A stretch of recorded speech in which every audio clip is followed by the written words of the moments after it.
Está no livro. Eu lerei. O livro está no portal caiofábio.net na loja online. Eu lerei na página 89. A boa notícia é a manchete de hoje.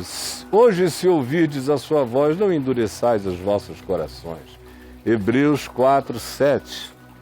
O Evangelho é a boa notícia do reino de Deus podendo ser vivido no coração do homem. O Evangelho é a certeza de que Deus se reconciliou com o mundo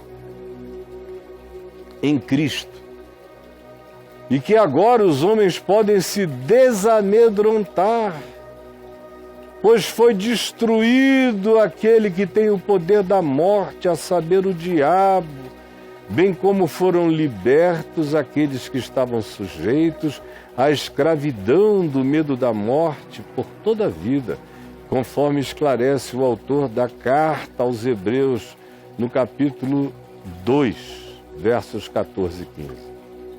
Já o Evangelho, entre aspas, que é essa criação subjetiva da religião, que não tem nada a ver com Jesus, o Evangelho que nada realiza hoje e transfere tudo para o céu, esse evangelho ópio do povo, que transfere tudo para o porvir, é como o espiritismo kardecista, que transfere para o passado as causas das fraquezas de hoje ou os infortúnios e limitações desta vida.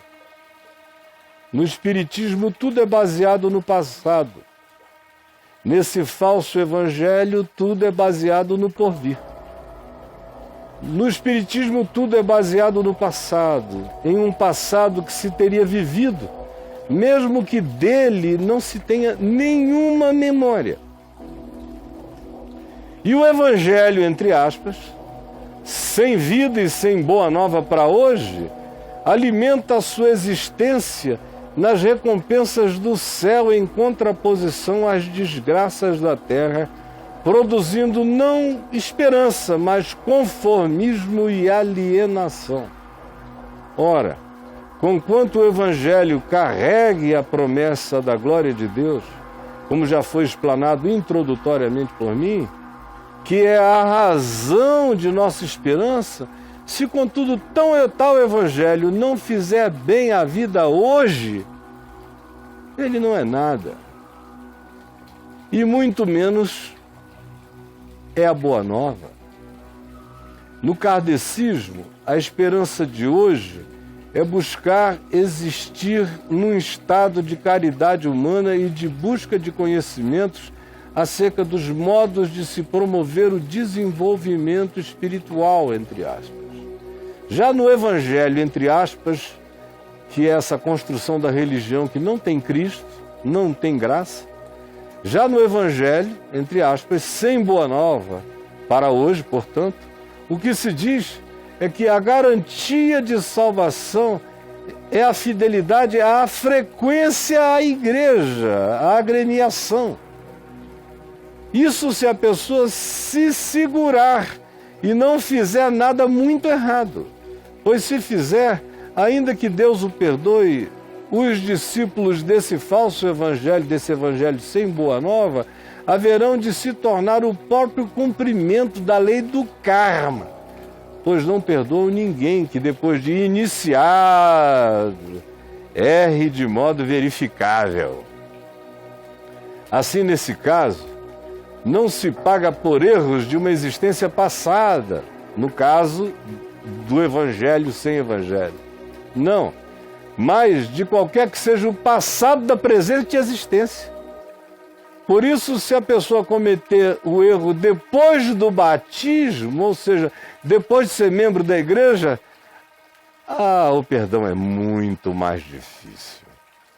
O Evangelho de Jesus não é apenas o benefício da consolação ante a morte, não. Se o Evangelho entrar na pessoa, mesmo o paraíso fica menos importante do que ouvir Jesus dizer: hoje mesmo estarás comigo. O paraíso possa ser um detalhe. Isso porque, de fato, não há paraíso sem Jesus. Mas onde Jesus está, aí há paraíso. Daí o paraíso importar muito menos do que a relação com Ele. Assim, o Evangelho não é para o céu, mas para a terra, para quem precisa de boa nova. Quem precisa de boa nova no céu? Lá tudo isto já não é. Lá é o cumprimento absoluto e pleno de todas as promessas presentes também na Boa Nova. Mas a grande Boa Nova do Evangelho não é o céu, mas sim o perdão, a reconciliação, o descanso e a paz.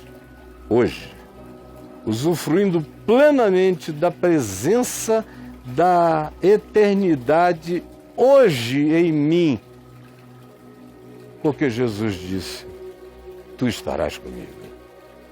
Este é o paraíso. Está aqui, está agora, me habita hoje, para sempre e eternamente.